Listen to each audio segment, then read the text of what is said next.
Entonces, primero, al hablar de producción, ¿no?, quiero dejar en claro que me refiero a todo tipo de producción, a la producción material, a la producción científica, tecnológica, artística y cultural. Y al referirme a la vida cotidiana, lo que quiero decir, o lo que quiero abarcar, es todo lo que acontece día con día. Todas esas repeticiones de la rutina, los protocolos a seguir, cuando se sale de viaje, cuando se va a trabajar, cuando uno se enferma, cuando se sienta a la mesa a comer, es decir, cualquier tipo de actividad que nos permite existir y tener una realidad social, ¿no? La vida cotidiana abarca todas las actividades que constituyen lo que entendemos como nuestra identidad y rol social. Pues bien, lo que quiero argumentar hoy, aquí, es que la vida cotidiana, como la conocemos, experimentamos, es obra y producto del accionar colectivo en y por la espacialidad. Es el pensador Henri Lefebvre quien acuñó este concepto de producción social del espacio, en el cual se engloba toda la producción humana posible. Estos son tanto los objetos más pequeños, como puede ser un tenedor, una silla, una mesa, los arquitectónicos, como las viviendas, los edificios públicos, el entorno urbano, como los parques, las explanadas, las carreteras, los puentes, y también todo aquello que conocemos como, que consideramos abstracto, ¿no?, que no tiene una materialidad que puedes tocar, como el conocimiento, el lenguaje y la cultura, ¿no?, con todo lo que eso significa. Todo eso comprende la producción. Para Henri Lefebvre, en ese sentido, yo entiendo también esta producción y analizo la vida cotidiana a la luz de esa idea, ¿no?, como una suerte de sucesión de momentos que son tanto continuos y discontinuos. Entonces la producción social, entendida como un accionar colectivo, produce espacialidad. Esto, cuando digo espacialidad, me refiero a todos los movimientos, todos los gestos, tanto macro como micro, todos los pensamientos, ideas y saberes, así como los afectos, los deseos y los placeres. Entonces, cuando digo espacialidad, lo que me estoy refiriendo es a la realidad como una totalidad, ¿no?, como una totalidad que habitamos. Y en ese sentido, cualquiera de nosotros, evidentemente, va a estar cómodo en llamar a su día con día lo real, lo factual, lo empírico, ¿no? Entonces, la realidad la percibimos así porque lo podemos aprender o comprender a través de los cinco sentidos, y del intelecto. Y nos es posible, a través de las ciencias, explicar todos los fenómenos físicos y sociales. En ese sentido, parece que la realidad ya la tenemos abarcada. Por ejemplo, la economía como una ciencia social nos permite predecir patrones de conducta respecto al consumo de masas, ¿no?, ya sea como una disciplina que administra los bienes producidos socialmente y se encarga de distribuirlos entre una población, o que la investiga a manera de poder intervenir en esta distribución económica, ¿no? También la economía controla la división social del trabajo, en lo que va a establecer, ¿no?, roles y categorías dependiendo del tipo de individuo que seas, del tipo de entidad que tengas. Todas estas categorías son inocuas, o sea, están con nosotros, nos rodean y las hemos asimilado tanto en nuestra vida cotidiana que ya no las cuestionamos. Parece que son naturales y también pareciera que nosotros las escogemos libremente. Nosotros libremente vamos a trabajar, elegimos una carrera, elegimos un lugar donde vivir, tenemos una pareja, elegimos la comida que vamos a comer, los artículos que compramos, que consumimos. Entonces todo eso hace parecer que el mundo, ¿no?, la realidad que tenemos, está poblada de un montón de opciones que están a nuestra disposición y que vamos a elegir dependiendo, ¿no?, o más bien con la idea de que buscamos una buena vida y buscamos tomar buenas decisiones, o sea, lo que nos conviene para tener una buena vida. Pero ¿qué es esto que nos conviene? ¿No? Si nos podemos preguntar. Lo que nos conviene hace acto de presencia en tanto es afín a nuestra identidad, a nuestra percepción de quiénes somos y de lo que nos motiva, ¿no? Y eso es precisamente lo que me interesa problematizar. La buena vida como la búsqueda de la felicidad, la satisfacción de los deseos y los placeres cotidianos que nos empuja a seguir viviendo. O sea, ese deseo de tener una buena vida nos empuja a seguir viviendo, y entonces la vida se perpetúa por el simple hecho de vivirla, ¿no? Y entonces eso es lo que me interesa, digamos, problematizar, ¿no? Evidentemente, nosotros entendemos la realidad como única, a pesar de que ahora podamos hablar en la posmodernidad de una serie de identidades que están a nuestra disposición. Por ejemplo, podemos decir que ahora tenemos la libertad de elegir entre ser, no sé, ser nini o tener una carrera, o ser independiente, o ser freelance, no sé, por ejemplo, ¿no? Pero esa idea de multiculturalismo, donde todas las identidades están a la venta, pareciera que hay una multiplicidad de realidades. La situación, lo que me parece interesante, ¿no? que hay que destacar, es que al final todas estas, digamos, toda esta posibilidad de identidades se remite a la búsqueda de una buena vida. O sea, al final tendemos a regresar a esta búsqueda de la buena vida a través de mi identidad. Y evidentemente esa buena vida está conducida, ¿no? por una serie de sistemas e instituciones que nos parece que no están ahí, ¿no? Que pareciera que no actúan, no penetran tanto en nuestra cotidianidad, pero sí lo hacen. Por ejemplo, la publicidad, ¿no? Ahora, y el diseño, y su diseño se han sofisticado a tal grado que lo que menos nos importa son los objetos y las ideas que se nos venden. Lo que nos importa son las identidades que este tipo de objetos e ideas nos posibilitan construir. Como ya dije anteriormente, vamos a discernir entre buenas y malas decisiones y también y por lo tanto vamos a discriminarlas en el sentido de que van a ser buenas para nuestras identidades pues, construidas y para las vidas o realidades que queremos tener, ¿no? O para la vida o realidad que queremos vivir. Y en ese sentido elegimos, ¿no? A partir de una calidad de vida. Esta calidad de vida se va a medir por la capacidad de mantenerte con vida, ¿no? De mantenerte con vida, libre de dolor, de enfermedades y de pobreza. Se espera que mínimamente una buena vida pueda ser productiva, lo cual, si uno es paciente y persevera, es buen ciudadano y buen trabajador, va a traer recompensas a la larga, ¿no? Nos va a traer amor, felicidad, éxito, dinero, ¿no? Esa es toda esta idea, ¿no? Detrás de este como empuje a seguir viviendo, ¿no? Y es esto, como dije anteriormente, es esta vuelta de tuerca lo que nos vuelve a traer a esa búsqueda de una realidad como única, ¿no? Digamos, está sujetada a la producción capitalista a través de una matriz simbólica que la organiza en símbolos, significados que nosotros entendemos como la cultura, o sea, como la cultura como una producción que nos va a rodear. Entonces la matriz simbólica, para que entendamos, ¿no? Que ya lo vimos, ¿no? Que nos quede muy claro, es un conjunto de elementos semánticos heterogéneos, organizados entre ellos conforme a una jerarquía, donde unos elementos dominan y organizan al resto.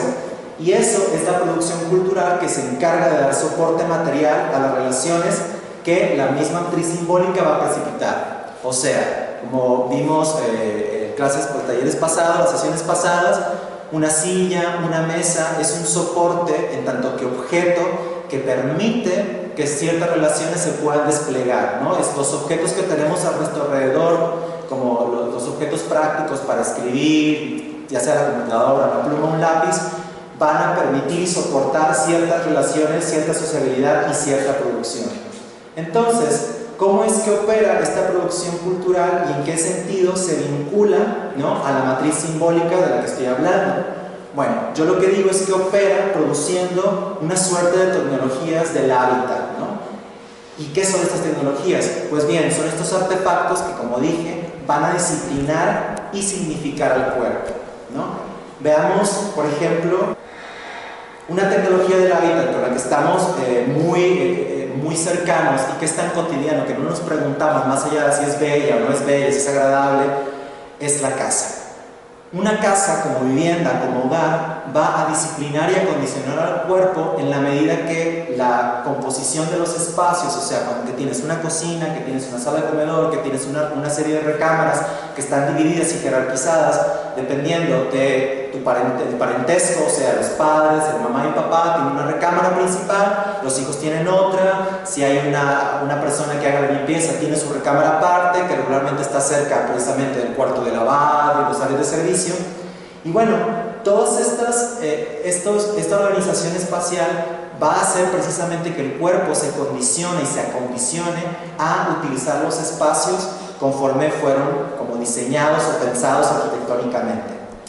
Evidentemente esto no ocurre tal cual a rajatabla, ¿no? Como lo hemos visto, sino que siempre acontecen, digamos, como pequeñas violaciones a esos protocolos tácitos, protocolos que no es como que te dan un manual para cómo usar tu casa, pero tú sabes perfectamente que hay espacios donde tú entras y lo utilices, por ejemplo, ¿no? Si vives en casa de tus papás y llevas a tu pareja y utilizas la cama de tus papás para tener sexo, bueno, sabes que eso es una violación como el protocolo, pero igual también forma parte de la excitación.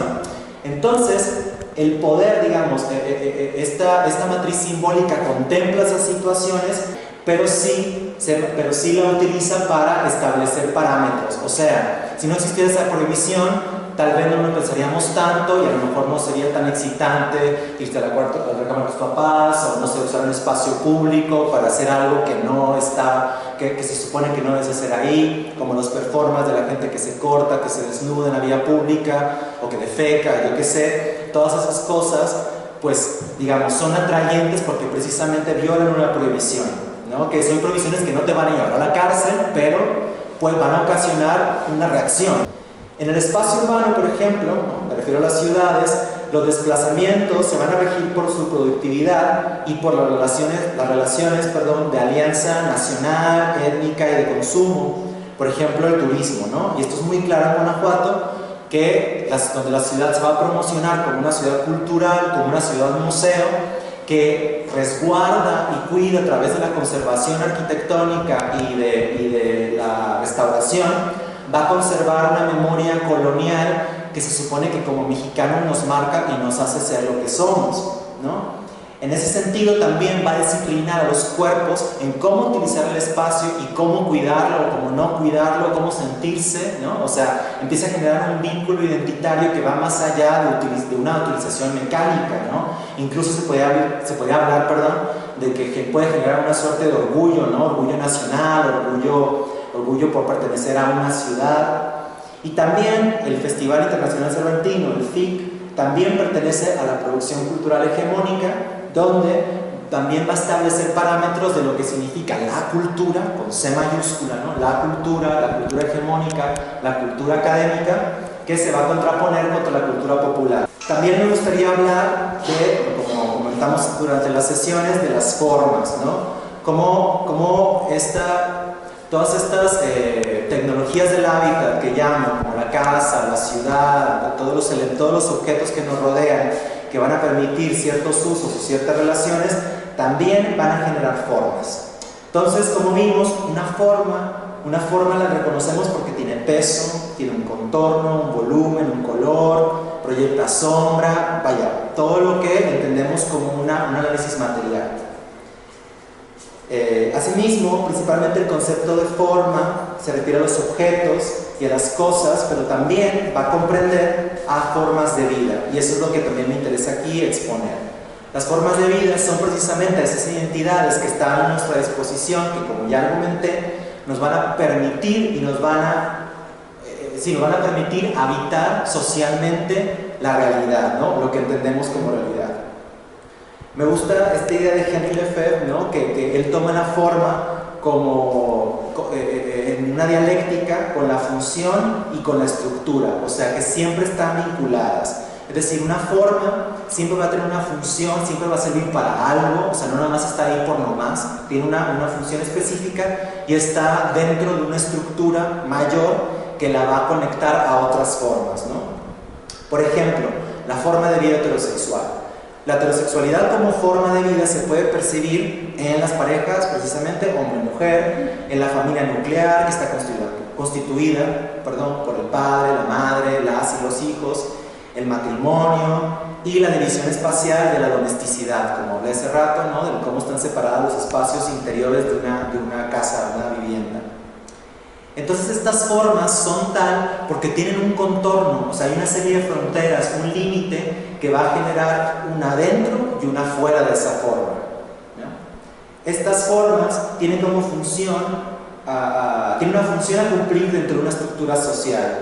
Específicamente la forma heterosexual se podría decir que una de sus funciones principales es perpetuar la especie, producir ciudadanos y trabajadores de bien, establecer jerarquías entre las personas, a manera de que uno domina al otro y condicionar la sociabilidad, o sea, las relaciones sociales, a una simbología sexoafectiva que refiera a la diferencia entre sexos y la capacidad productiva que puedan tener o no. Y quiero decir con una simbología sexoafectiva, las canciones, los poemas, las películas, la publicidad, cómo te venden la vivienda, te la venden a la pareja, incluso las parejas de matrimonios igualitarios, o sea, te venden esta idea a partir de la familia, ¿no? Entonces, la forma de vida heterosexual está insertada en una estructura económica en la que la familia es el espacio de reproducción, o sea, la familia nuclear como tal permite que se siga reproduciendo la heterosexualidad, o sea, pero físicamente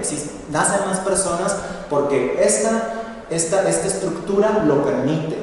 Y también tenemos una estructura legal, digamos, que va a legitimar esa producción biológica, esa reproducción biológica a partir de abstracciones como el parentesco, la herencia, la pertenencia territorial. Mi posicionamiento con respecto a esto es que la forma heterosexual, aunque ahora se nos quiera vender como que es una entre muchas opciones, es más bien la única forma que existe realmente. Y todas las demás formas se van a organizar a partir de esa matriz simbólica que tanto insisto, que va a organizar todos los significados que van a tener nuestros objetos y los territorios. Digamos, a pesar de esta lucha, ¿no?, global que existe por los derechos humanos y por las minorías sexuales, es precisamente esa búsqueda de inclusión la que hace evidente, ¿no?, que la heterosexualidad es la única forma que se entiende como una sociabilidad que tiene una calidad de vida buena.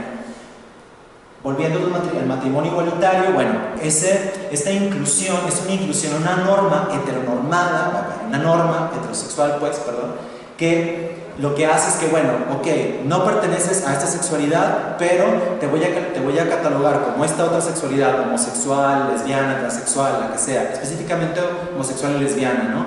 Que te voy a poder incluir siempre y cuando tengas una sola pareja, ¿no? O sea, es una pareja monogámica de 2 personas exclusivamente, que tengan un domicilio compartido, que paguen sus impuestos y todo lo demás. Entonces, el matrimonio es una inclusión, sí, pero es una inclusión a la norma heterosexual, que va a ordenar y organizar el mundo en pares dicotómicos, ¿no? O sea, hombre-mujer, ¿no?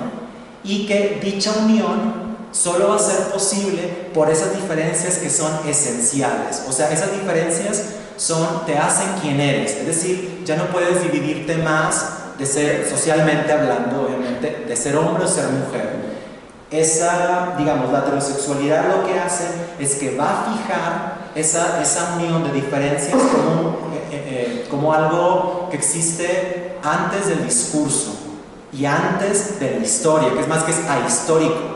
O sea, que no lo puedo juzgar a partir de la historia porque es algo natural que no necesita mayor análisis, ¿no?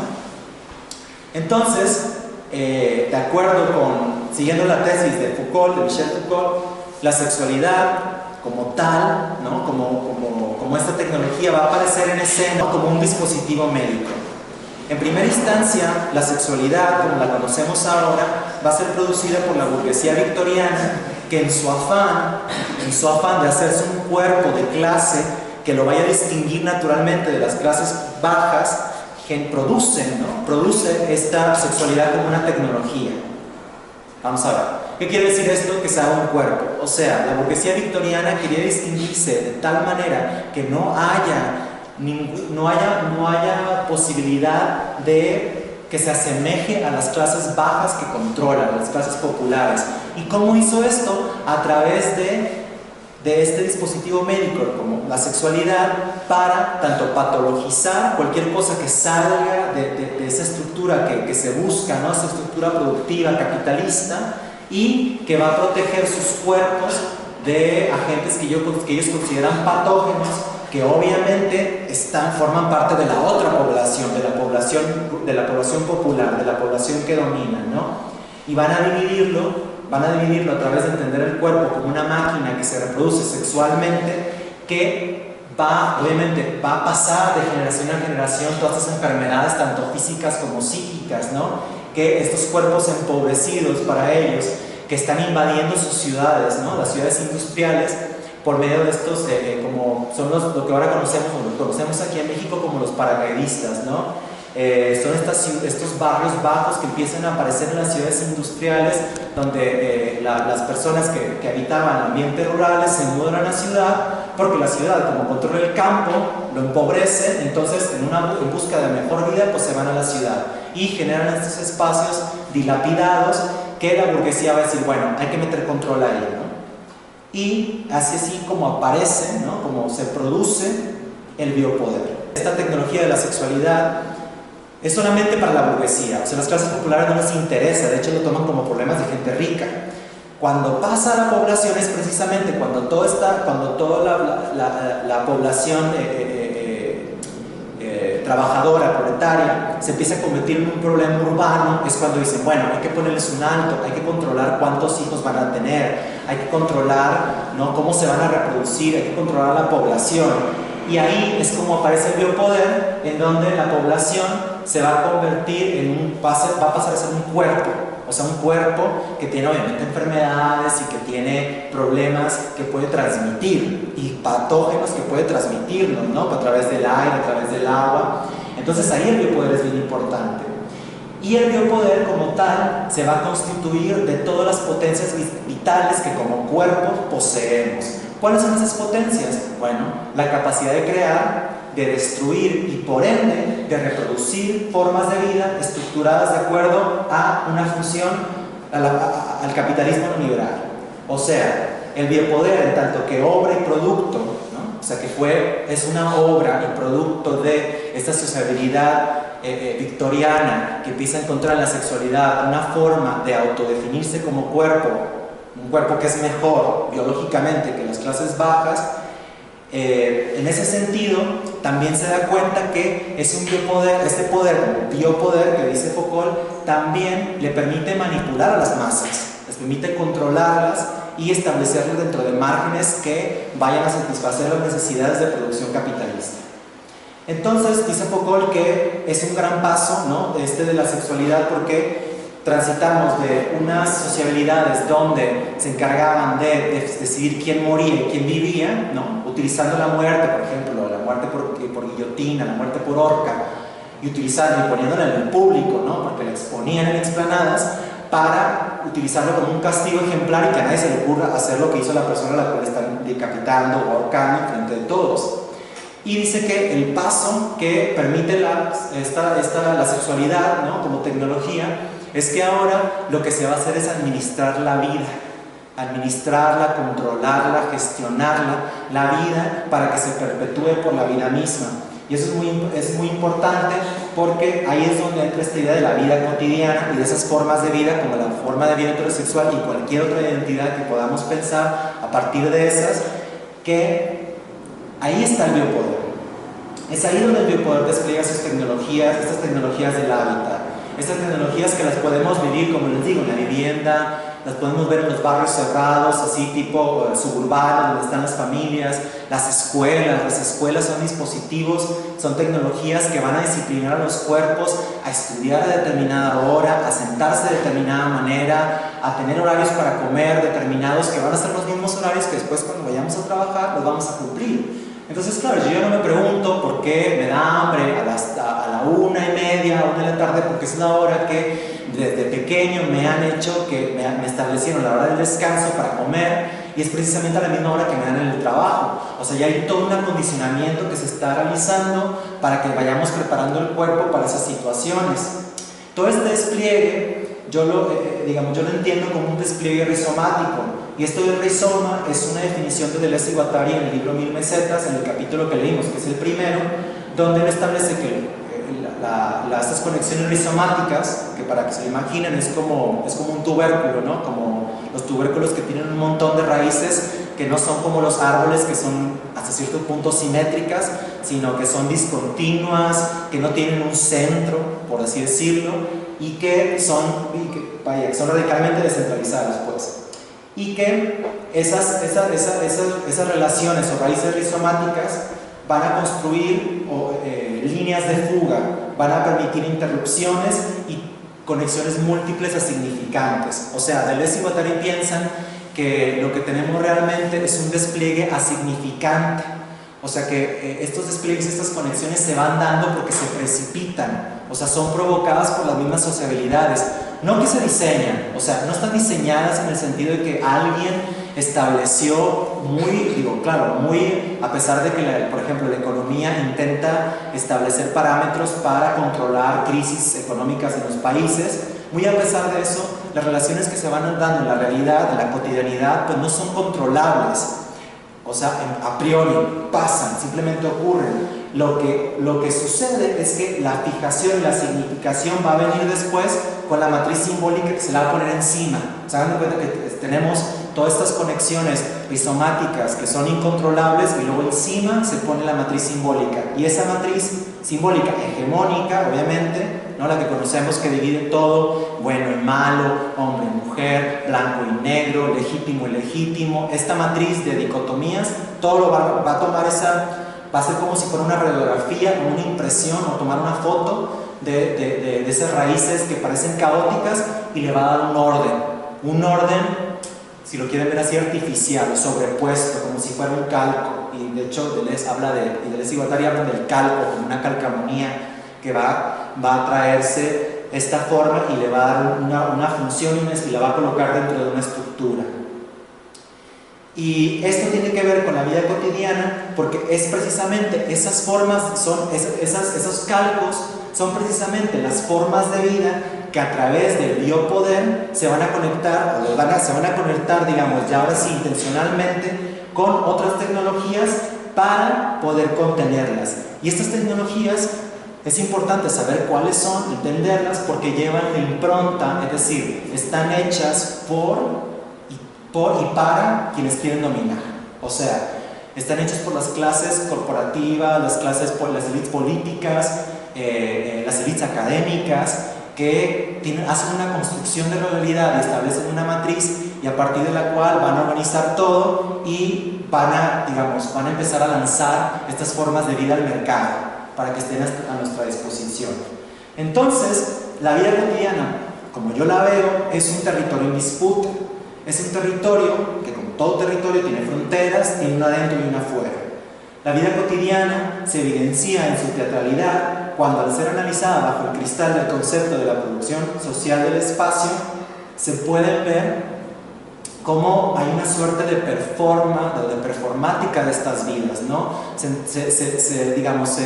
evidencian en sus límites precisamente por lo que deja fuera, por esas prohibiciones, ¿no? Y lo que va a hacer, ¿no? Lo que va a hacer esta producción es que va a poblar lo que conocemos como la realidad cotidiana, lo que vivimos todos los días, va a poblarla de imágenes o de formas que, más allá de ser inocentes o neutrales, lo que van a hacer es que van a orientar, ¿no? Y nos van a dar una suerte de norte para guiar nuestras vidas, esta forma de vida que elegimos, ¿no? Elegimos entre comillas, elegimos libremente, va a darle como un camino a seguir, ¿no? Y esos caminos, y la forma que lo hace es precisamente con esas tecnologías que dije, tecnologías del hábitat, como la escuela, la vivienda, la organización de los edificios públicos, cómo se determinan las zonas, zonificaciones urbanas en las ciudades, por ejemplo, zona de turismo, zona de comercio, zona de vivienda. Todo eso es precisamente para poder fijar a un cuerpo a una determinada orientación, ¿no? Entonces esta libertad, ¿no? que nosotros entendemos como una libertad de elección, como libre albedrío, no es que no exista como tal, no es que seamos unos robots que no entendamos lo que está pasando y que nos laven el cerebro, sino que a través de una violencia sistemática donde solamente están a tu disposición ciertos objetos y ciertas ideas, ciertas orientaciones, es donde tú vas a elegir. Si la realidad es esa, ¿no? Como en esencia, lo que pasa es que toda esta realidad, como se sabe, las potencias que tiene, va a ser ordenada a través de esta matriz simbólica. La vida, nuestra vida, es movilizada corporalmente y orientada de acuerdo a una forma de vida que va a constituir la última conquista del sistema de acumulación, producción. y distribución de los frutos de la civilización que conocemos como capitalismo. O sea, el capitalismo es eso, es un sistema que va a permitir redistribuir de manera justa, entre comillas, ¿no?, de acuerdo a lo que tú desempeñes en tu rol social, los frutos de la civilización. Y bueno, siguiendo también a Foucault, en esta idea del poder, ¿no?, como hablamos del biopoder, el poder debemos entenderlo como que solamente existe en relación con otro. O sea, no existe el poder, así como el poder abstracto que está en un mundo de formas platónicas. El poder solamente existe en tanto que tenemos encuentros entre dos o más cuerpos, ¿no? Y también para esto, ya que menciono tanto los cuerpos, también hay que entender, como lo vimos en las sesiones, que un cuerpo no es solamente este cuerpo, no el cuerpo biológico, y no solamente el cuerpo vivo, por ejemplo, de un animal, también pueden ser cuerpos que consideramos inertes, porque un cuerpo lo entendemos como una serie de partes que están unidas de una manera coherente. Entonces podemos tener, un edificio es como un cuerpo, ¿no? Tiene como ciertas funciones metabólicas donde saca los desechos del edificio, los lleva a otros sistemas, está dividido por áreas y cada área tiene una función, así como nuestros órganos tienen una función, ¿no?, que es una construcción médica. Bueno, también los edificios tienen funciones y así nos movemos. Por eso se puede considerar, Deleuze y Guattari van a considerar una multiplicidad de cosas como cuerpos. Y nosotros como cuerpos nos podemos agenciar con otros cuerpos inertes o con otros elementos como la pluma, la computadora, y hacemos como un agenciamiento maquínico en el que eso va a potenciar las posibilidades del cuerpo, que es una de las lecturas que vimos con Elisabeth Gross, esta filósofa que ve a la arquitectura desde afuera. También entiende la ciudad como una extensión del cuerpo, como si fuera una prótesis. O sea, estas prótesis que pueden ser la vivienda, los edificios públicos, que van a potenciar al cuerpo a ser más allá de lo que podría ser por sí solo, conquistar países con un clic. O sea, el capitalismo y toda la bolsa de valores y todo esto, la economía se mueve a la velocidad de la luz. O sea, le das clic un botón y ya está, un país queda en la quiebra, o se da un préstamo de millones y millones de dólares a países que en crisis. O sea, en ese sentido es una prótesis, porque va a posibilitar dominaciones y movimientos que antes no eran posibles, ¿no? Entonces, el poder, en ese sentido, no tiene un punto final, ni un punto de inicio, ni un punto final. Es una dinámica de fuerzas que se atraviesan constantemente y que van a precipitar acontecimientos. ¿Cuáles acontecimientos? A priorísticamente no lo podemos saber. Siempre lo vamos a ver después. O sea, vamos a voltear hacia el pasado y vamos a construir la historia. Es así como construimos la historia. Y una frase que me parece muy esperanzadora, digamos, de Foucault, es que donde hay poder hay resistencia. Como el poder solamente se puede dar a partir de una relación con otro, tiene que haber resistencia del otro, porque si hay un poder absoluto de uno contra otro, tan absoluto que destruye al otro, pues acaba la relación de poder y entonces ya no hay. Pero en ese sentido, cuando un cuerpo destruye al otro, pues ya se acabó la relación de poder, no hay poder absoluto. Entonces, como el poder es una relación contingente, quiere decir que la relación de poder, cualquiera que sea, como lo vimos en una de las sesiones, puede revertirse. O sea, los contratos sociales que tenemos en la actualidad, que rigen nuestra vida cotidiana, no son para siempre, ¿no? Y entonces, bueno, ya para concluir con esta plática, ¿no?, con este cierre que me interesa con respecto al arte y la vida cotidiana, es que yo encuentro en la vida cotidiana que tanto nos puede dominar, o sea, es un espacio de dominación, también es un espacio de resistencia, porque como les dije, estas prohibiciones que son pequeñas, que son permitidas, no dejan de ser prohibiciones, o sea, siguen siendo prohibiciones en el sentido explícito de lo que significa la palabra. Entonces, quiere decir que como relación de poder nosotros podemos cambiarla, y podemos cambiar nuestros hábitos cotidianos, entendiendo que el poder desplegado, del biopoder desplegado por el capitalismo, por el Estado, por las élites transnacionales, incluso por las organizaciones criminales, se pueden pelear, se pueden resistir desde la vida cotidiana.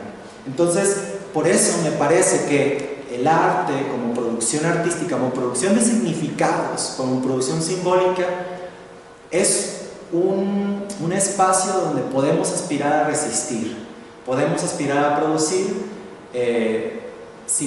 una nueva matriz simbólica, ¿no? o otras matrices simbólicas, matrices simbólicas que nos permitan luchar, ¿no? como nos permitan reconquistar la vida cotidiana a partir de nuestras propias improntas, nuestras propias necesidades, deseos y placeres. Entonces, por eso creo que una de las posibilidades o líneas de fuga como para escapar, como dice Deleuze, como para escapar de esta producción que encarcela, es precisamente politizar, ¿no? Y el arte ayuda mucho, politizar los deseos y los placeres.